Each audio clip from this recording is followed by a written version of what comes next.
చెప్పండి సార్, అంటే మీరు ఒక ఓబీసీ లీడర్గా జాతీయ స్థాయిలో మీరు పెద్ద నాయకులు, ఆల్రెడీ మీరు పార్లమెంటరీ ఫోరంకి కన్వీనర్, దాదాపు ఒక 130 మంది ఎంపీలుకి మీరు లీడ్ చేశారు.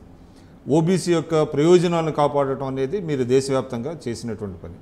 ఇవాళ ఎవరైతే ఓబీసీలు ఉన్నారో వాళ్ళు కాపు రిజర్వేషన్ని వ్యతిరేకిస్తున్నారు, కానీ మీరు ఒక ఓబీసీ లీడర్గా కాపు ఉద్యమాన్ని మీరు సపోర్ట్ చేస్తున్నారు. కారణం ఏంటి? తప్పక చేస్తారు, ఎందుకంటే they are not asking our reservation. మాకు సెపరేట్గా ఇవ్వమని అడుగుతున్నారు, వాళ్ళు ఇళ్ళకి వెళ్ళి అడుగుతలేరు కదా. మీ ఇచ్చిన రిజర్వేషన్ 27% ఇప్పటిదానికి ఎందుకు ఇంప్లిమెంట్ అయితే లేదు, అది నేను అడుగుతున్నా. 1993లో మండల్ కమిషన్ వచ్చింది. ఏ బీసీ నాయకుడు ఎంతసేపటికి చట్టసభల్లో రిజర్వేషన్ ఉన్న 27% ఇంప్లిమెంట్ అయితే లేదు. ఎందుకంటే బికాస్ ఆఫ్ క్రిమిలేయర్ అనే దయ్యాన్ని పెట్టి ఇవాళ దానికి మేము 9% వద్దలేము. మీరు ఇచ్చిన 27% అమలు అయితే లేదు.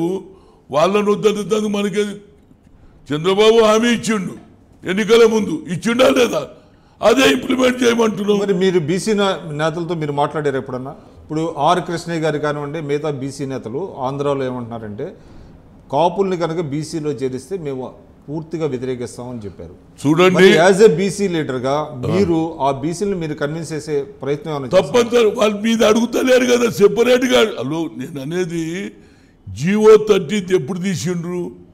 విజయభాస్కర్ రెడ్డి పీరియడ్లో తీసిండ్రు. అదే ఇంప్లిమెంట్ చేయమంటున్నాం, కొత్తదేం అడుగుతున్నాం? ఉద్యోగాలలో మీరు ఇచ్చే 27%లకి వెళ్ళి 10 అడుగుతలేరు, మీ 27%లకి వెళ్ళి 2 మంది అడుగుతలేరు. మా పిల్లలు కూడా చదువుకోవాలనుకుంటున్నారు, మా పిల్లలు కూడా వ్యవసాయం కాదు ఇక మేము కూడా ఉద్యోగం చేయాలి అనుకుంటున్నారు.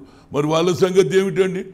మీరు ఎంతసేపటికి బీసీలు 27% ఇప్పటిదానికి ఇంప్లిమెంట్ అయిందా? మరి మీరు ఎందుకు చేయలేపారంటే, అంటే మీరు ఒక జాతీయ స్థాయిలో మీరు ఓబీసీ లీడర్గా ఉన్నారు. క్రీమీ లేయర్ దాదాపుగా 9 నుంచి 10% ఉంది ఉద్యోగాల్లో, కేంద్ర ప్రభుత్వ ఉద్యోగాల్లో కానివ్వండి, మిగతా రాష్ట్ర ప్రభుత్వాలు. కానీ మీరు దానికి ఏం చేశారు? మీరు ఏమైనా చేయగలరు? చూడండి, దానికి చెప్తున్నా, మీరు మంచి క్వశ్చన్ అడిగారు. నేను 2 సక్సీడెడ్ అయినాను. ఐ హావ్ స్టార్టెడ్ 2005 నుంచి irrespective of the political parties OBC parliamentary committee, ఏది ఓబీసీ కమిటీ ఎంపీల ఫోరంకు కన్వీనర్గా చేస్తూ 2 సాధించా. ఐఐఎంలో రిజర్వేషన్ లేదని సుప్రీంకోర్టు కొట్టేసింది. అప్పుడు సోనియా గాంధీ దగ్గర పోయినా, మేడం మా పిల్లలు చదువుకోవద్దా, మా ఊళ్ళో ఐఐటీలో చదవద్దా, ఎయిమ్స్లో చదవద్దా, తప్పనిసరిగా మీరు దీనికి సాయం చేయాలంటే ఎట్లా చేద్దామన్నది. అప్పుడు వారు అర్జున్ సింగ్ గారు హెచ్ఆర్డీ మినిస్టర్, హనుమంత్ బరాబర్గా మళ్ళీ పార్లమెంట్ పిలుద్దామన్నాం. మన్మోహన్ సింగ్ను ఒప్పించినాం, పార్లమెంట్లో బిల్లు పెట్టినాం. మళ్ళీ ఒప్పిస్తే ఇవాళ మనకి కొన్ని వేల సంఖ్యలో బీసీ పిల్లలు విద్యార్థులు చదువుతున్నారు. తర్వాత చేసిన గొప్పతనం ఏంది? అయ్యా మీరు 27% రిజర్వేషన్ ఇచ్చిండ్రు, 27% రిజర్వేషన్ ఇచ్చిండ్రు, అమలు అయితే లేదు, మాకు మెకానిజం లేదు. ఎస్సీ ఎస్టీలకైతే పార్లమెంటరీ కమిటీ ఉన్నది, దాన్ని అడగగలుగుతారు, బ్యాక్లాగ్ అడగగలుగుతారు, ప్రమోషన్ మాకు అడిగే నాదుడే లేడంటే అప్పుడు రాహుల్ గాంధీ కాళ్ళు వచ్చారు, yes it is the real demand అని. అప్పుడు పార్లమెంటరీ కమిటీ 2012లో వేయించిన. 2013-14 వరకు నేను తప్పనిసరిగా తిరిగా. ఎక్కడ నాచియప్పన్ వీళ్ళందరూ అన్ని పబ్లిక్ సెక్టార్లో తిరిగా. బిహెచ్ఎల్ పోయినా, ఈసీఎల్ పోయినా, బిహెచ్పివి పోయినా, బ్యాంకులలో పోయినా, ఎక్కడ కూడా 9% దాటలేదు. ఎందుకంటే క్రిమిలేయర్ ఇవాళ ఒక సఫాయి కర్మచారి ఉద్యోగకు సంవత్సరానికి 6 లక్షల పైన వస్తుంది జీతాలు పెంచుతున్నారు. పేరు ఈ విధంగా జరుగుతున్నది. మీరు క్రిమిలేయర్ పెట్టినాక ఇక మా పిల్లలు ఏడొచ్చాల్సి వస్తుందని ఫైట్ చేసిన. అదే నరేంద్ర మోడీ వచ్చిన కొత్తలో అడిగిన, అయ్యా నువ్వే నేను బీసీని అనుకుంటావు, ఇప్పటికైనా బీసీలకు న్యాయం చేయని ఓసారి 70 మంది, ఓసారి 80 మంది, లల్లు ప్రసాద్ యాదవ్ తోటి పెట్టి, ములాయం సింగ్ యాదవ్ తోటి పెట్టి, హుకుమ్ నారాయణ సింగ్ యాదవ్ అందరం పోయినాం, బీసీలు అందరం పోయినాం. పోయి ఆయనని అడిగినాం. అంటే నువ్వు చెప్పేది న్యాయమే కానీ నాకు కొన్ని ఇబ్బందులు ఉన్నాయి. సార్ నువ్వు ఏ ఇబ్బందులు పెడతావు? 27% ఇచ్చిన రిజర్వేషన్ 23 ఏళ్ళైనా మాకు న్యాయం జరుగుతలేదు. మహాప్రభు చేయమంటే ఆ తర్వాత నాకు ఇంటర్వ్యూ ఇచ్చేది బంద్ చేసింది. తర్వాత కానీ చెప్పండి.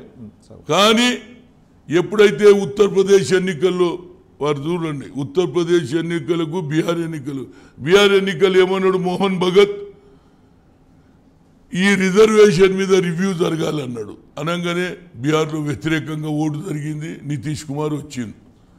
అదేవిధంగా ఈడ కూడా చేయాలని ప్రయత్నం చేసిండ్రు. కానీ ఇక్కడేమైంది, ఎప్పుడైతే అఖిలేష్ యాదవ్ ఎస్పీ పార్టీ మీద వ్యతిరేకంతో యాదవ్లు అనుకో, ఆ కమ్యూనిటీ అనుకో, వాళ్ళ కుటుంబం అనుకో కొంత వ్యతిరేకత వచ్చింది. మిగతా కమ్యూనిటీస్లో ఉన్నటువంటి మాలీలు కానీ, గుజర్లు కానీ, కుర్మీలు కానీ వీళ్ళందరూ ఏమన్నారు, అరే ఎన్ని రోజులు వీళ్ళ దౌర్జన్యం, ఈసారి మేము కాంగ్రెస్కి ఓటేస్తామని వాళ్ళు అనుకున్నారు.